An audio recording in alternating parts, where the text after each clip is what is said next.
लीजिए कि ईरान ने अब सबसे बड़े युद्ध की तैयारी कर ली है। ईरान ने अमेरिका को लास्ट वार्निंग दे दी है। अब इजराइल की जंग और ज्यादा भड़क जाएगी।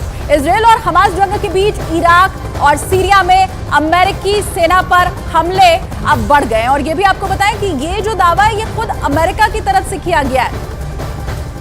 ये ऑर्गेनाइजेशन इराक की है जो अभी फिलहाल हम आपको बता रहे हैं। इराक और सीरिया में अमेरिकी सैनिकों पर बार बार हमले हो रहे हैं और अब यही कहा जा रहा है क्योंकि इराक भी अब इस पे कूद चुका है।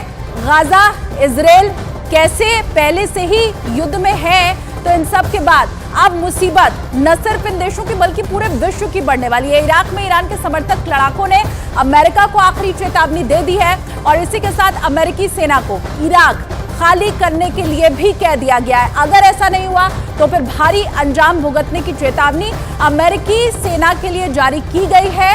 और इस चेतावनी में इराक में अमेरिकी सेना पहले ही ईरान समर्थित लड़ाकों के निशाने पर आ चुकी है। और किस तरह से अब अमेरिका जो कि इजराइल को समर्थन देता हुआ शुरू से ही दिखाई दे रहा था, अब कैसे उसके सैनिक भी मुसीबत में फंसे हुए हैं और कैसे ईरान की तरफ से भी ये पूरा जो चक्रव्यूह है वो रच दिया गया है, उसकी एक बानगी, उसकी एक तस्वीर फिलहाल ये इस वक्त आपके सामने है। और खासकर जो गल्फ कंट्रीज हैं वो भी अब इस युद्ध में धीरे धीरे और शामिल होती जा रही हैं।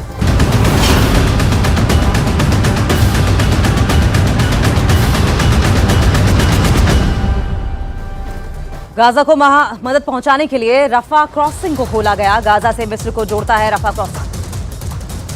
मिस्र के अधिकार वाले रफा क्रॉसिंग को पार कर मिस्र से गाजा में ट्रकों की एंट्री शुरू। खाने और मेडिकल सामानों की हो रही है सप्लाई। अब गाजा के नागरिकों के लिए पहुंचेगी मदद।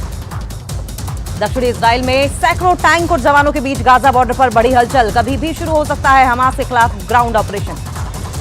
उत्तरी गाजा में सुबह से लगातार हो रहे हैं हमले। हमास के ठिकानों पर आईडीएफ की तरफ से की गई बमबारी, कई रिहायशी बिल्डिंग तबाह।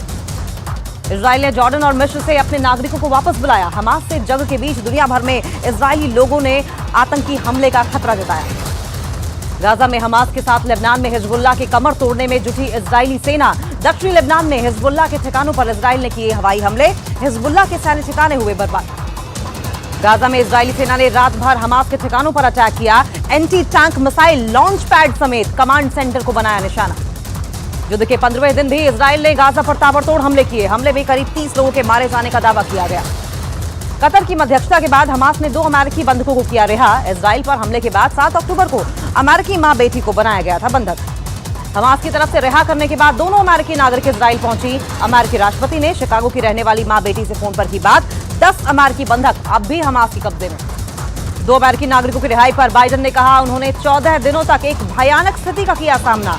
दोनों के अपने परिवार से जल्द मिलने की कही बात। अमेरिका के 2 नागरिकों की रिहाई के बाद इजराइल